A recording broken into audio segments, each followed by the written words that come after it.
Welcome back to another FPL video. This will be the transfer tips for Game Week 19. The deadline is tomorrow on Boxing Day. I'm wishing you all a Merry Christmas and a Happy New Year.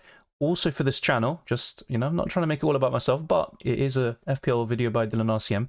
We are 8 subscribers away from 22,000, so it would be a great Christmas gift if we can get to that milestone by the end of today, and of course we can push on towards new goals in 2024. I'll talk about 10 players to buy, hold, sell and skip in this very video, the best wildcard team, team selection, and also the reaction stream have already been uploaded and done, and then of course the deadline stream will be tomorrow, so let's get this video to over 200 likes as well. But without further ado, let's jump straight into this video. The first player covered in today's video is Jarrod Bowen. He's priced at 7.8 million and his ownership is over 20%. The next two fixtures don't look particularly great. I've marked Arsenal as one of the toughest games that you can get right now. At the Emirates, they are unbeaten, and they also have a good record against West Ham, particularly in home matches. But then it's Brighton, where Bowen got a 12-point return in the reverse fixture earlier this season, and then afterwards you've got Sheffield United and Bournemouth, who, to be fair, are in good form. But still, I think Bowen can do well in any single one of these fixtures, including Arsenal away in Game Week 19. He's got 11 goals in this campaign, only 1 assist, but 15 big chances and over 100 FPL points. His XG is 7.75. There's a lot to like with Jarrod Bowen, and I think once Son and Salah go off to the Asian Cup and the African Cup of Nations in Game Week 21, Jarrod Bowen is one of the best midfielders to replace them. I'm also recommending Zinchenko, and of course they are facing each other, Arsenal and West Ham, so in terms of who do you buy first, you could argue that Zinchenko is the one, but Jarrod Bowen has the highest ceiling and it's just a question of timing. But overall I'd buy Bowen, and you could do it this week, the week after, or in Game Week 21. I think arguably the best time to buy Bowen would be in Game Week 20. Both Zinchenko, you've got 4 relatively good fixtures in a row before it's Liverpool at home in Game Week 23, but overall I think Zinchenko is a good FPL option despite his horrible defensive performance at Anfield a couple of days ago. He's priced at 5.2 million. His ownership is also quite low, so if you want a low-owned defender who can give you a lot of rank rises and green arrows, I think Zinchenko could be one of the best. Even if you have Gabriel, Saliba or David Raya already, I would double up on the Arsenal defence long term. I think they have the best defensive record overall, and they will continue to do so in the coming months. And Arsenal are also going to be one of the least affected clubs in terms of the African Cup of Nations and the Asian Cup. Yes, they'll lose Thomas Partey and Tomiyasu, but they've been injured for most of the season anyway, and Arsenal have been doing quite well without them. And another club that will also do quite well and not be impacted by these competitions would be Man City. But Zinchenko has 11 bonus points for the season and 70 FPL points overall. He's got 3 big chances created and 17 key passes. Now, is he going to be on the same level of output as Pedro Porro, Trippier or Trent? No, he won't, but in terms of bonus points, I can't think of many defenders who'll get more than the Ukrainian.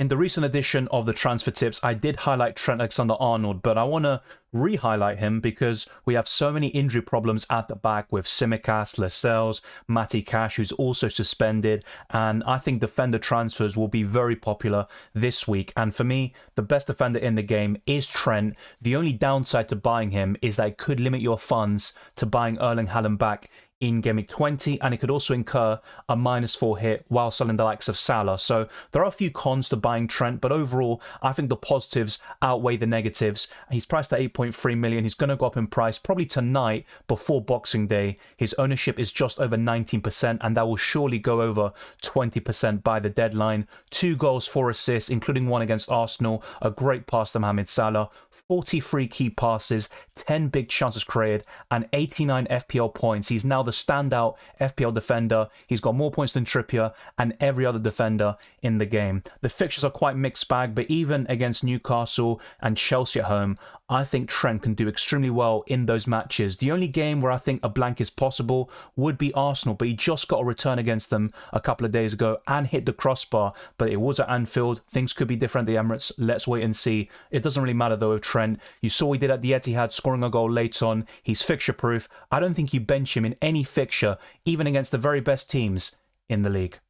We are now onto the hold section, and Erling Haaland, for me, remains a hold. Whenever I talk about him, he pretty much is in this category, but I think it's definitely relevant here when he's still in injury doubt. There are reports that he didn't train yesterday on the 24th of December, and he's a doubt to play against Everton. He might not even be in the squad, but there is more optimism for him being available against Sheffield United. I think a lot of FPL managers, myself included, are hoping that he won't be available until Game Week 21, so we can go without Erling Haaland for a little while longer whilst maintaining the likes of Salah and Son and not taking -4 hits to get rid of them, to get Erling Haaland back in, and he'll surely be the best captaincy option in Game Week 20 if he's fit. But we don't know enough about this injury situation at this moment in time. I think he'll be back very soon personally, and I would probably bookmark Game Week 20 or 21 as his potential return day.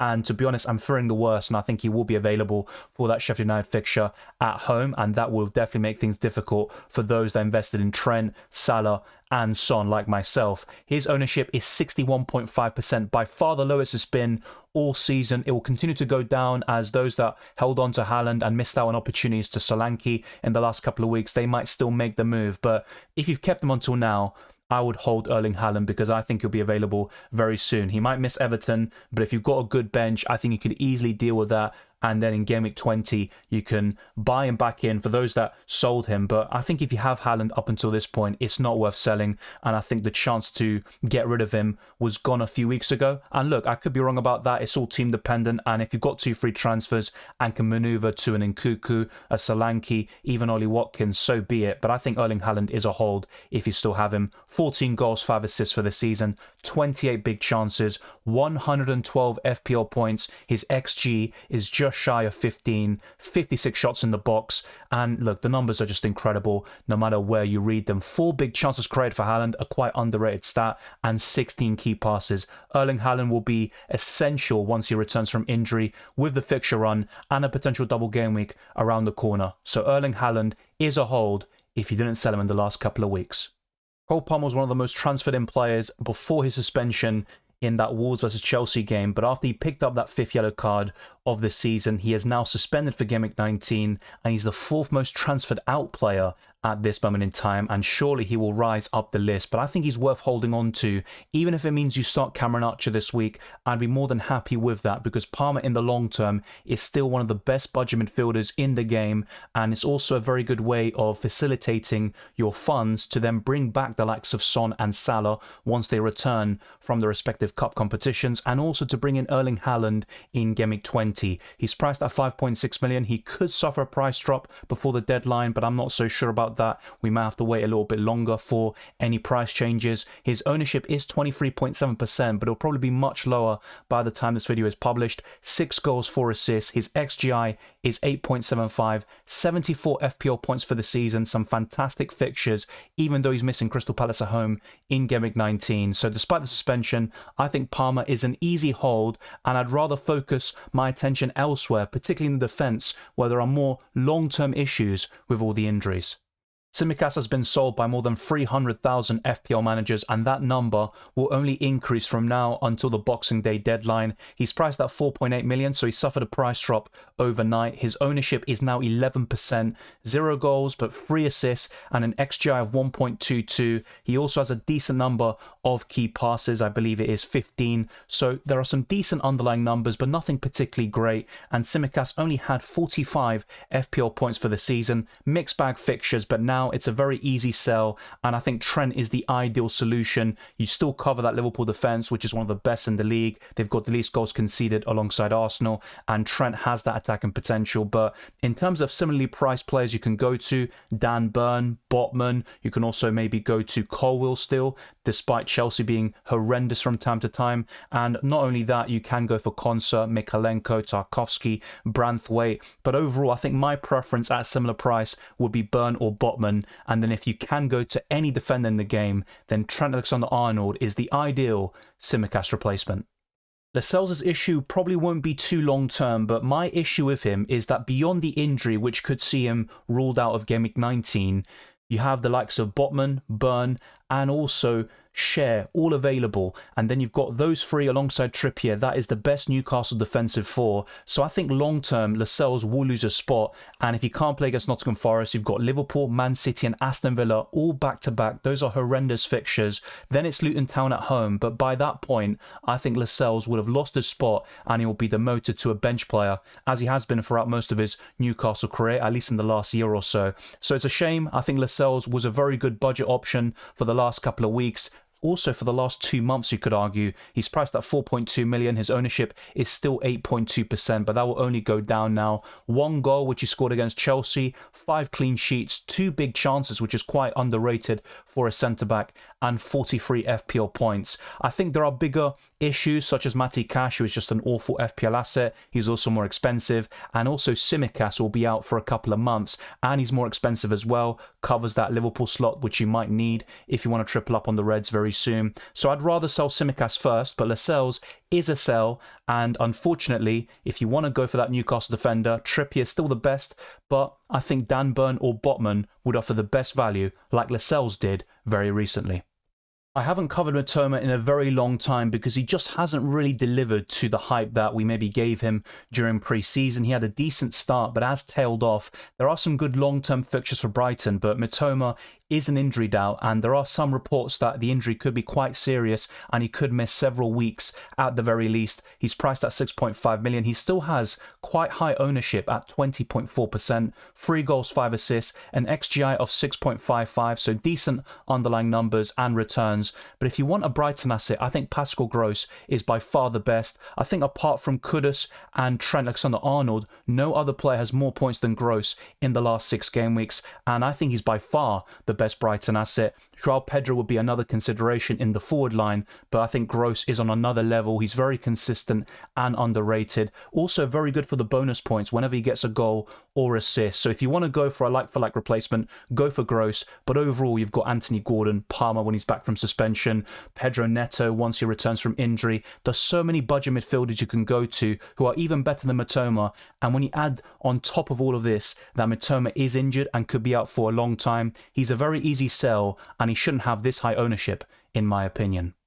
There are 2 players left to cover, and for me, Ferguson is a skip. He has a lot of potential. He could become a top striker in a couple of years' time, but I just don't think he gets a consistent run of starts, and I don't trust Brighton assets with the exception of Pascal Gross at this moment in time. He's got 6 goals, including a hat-trick against Newcastle earlier in the campaign, but only 4 big chances and 52 FPL points. His ownership is 6.7%, and a lot of people are asking about forwards in this moment in time, and I keep recommending the same ones. Haaland when he's back, which is a no-brainer, Watkins and Solanke. But apart from those 3, I'd mainly be looking at Nkuku if he can get a consistent run of starts, because I think he's got a lot of quality from his time in the Champions League with Leipzig over the years, and he's always impressed me and been a good UCL fantasy asset, and he could translate that to the Premier League now. Then you've also got a few other options. Even Jesus I'd prefer over Ferguson, but I'll cover him very soon. And there's also a few others here and there like Alvarez who will enter the thinking of a lot of FPL managers in this period, especially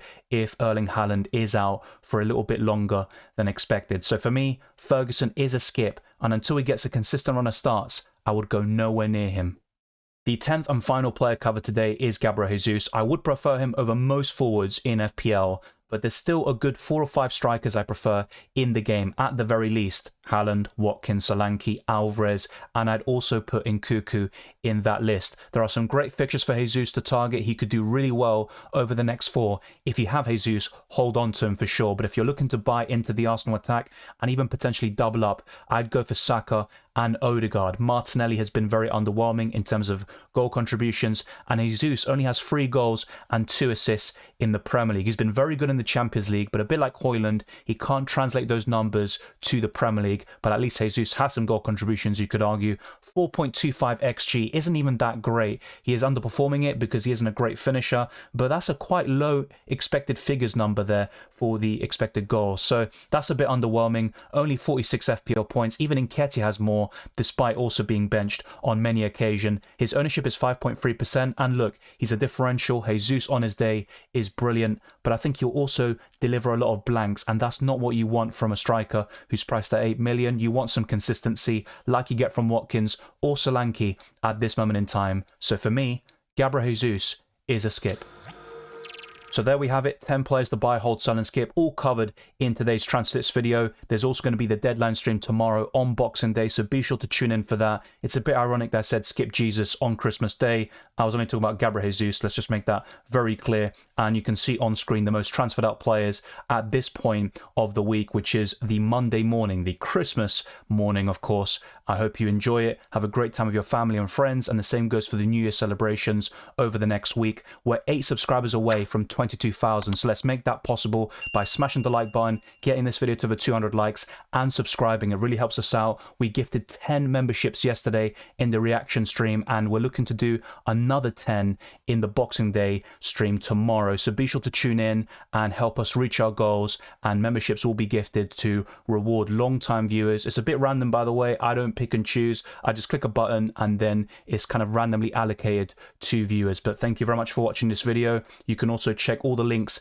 in the description below for the Twitter and Instagram, DylanRCM, the Patreon, channel memberships, Discord server, the FPL League, and Draft Time, which I discuss in the reaction stream and team selection video. So be sure to check that out. I wish you all the best of luck for Gameweek 19 and the rest of the season. Have a Merry Christmas and a Happy New Year.